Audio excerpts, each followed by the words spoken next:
Hi everyone, welcome back to Techie Dialogue. In this video, I'll show you how to add music or audio files to Clipchamp, so you can enhance your videos with sound that fits your style. Step 1. Open the Clipchamp application or go to clipchamp.com and sign in.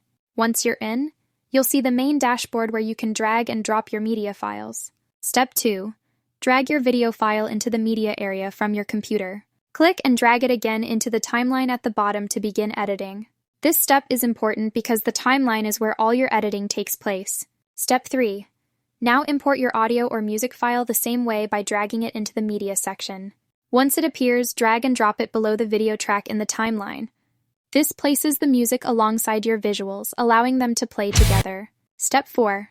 If you want to use music from Clipchamp's built-in library, click on the Music and SFX tab on the left. Here you'll find a collection of free and paid tracks you can add to your project. Just click on a track, then hit the plus button or drag it directly into the timeline. Thanks for watching, and don't forget to subscribe to Techie Dialogue for more helpful how-to videos.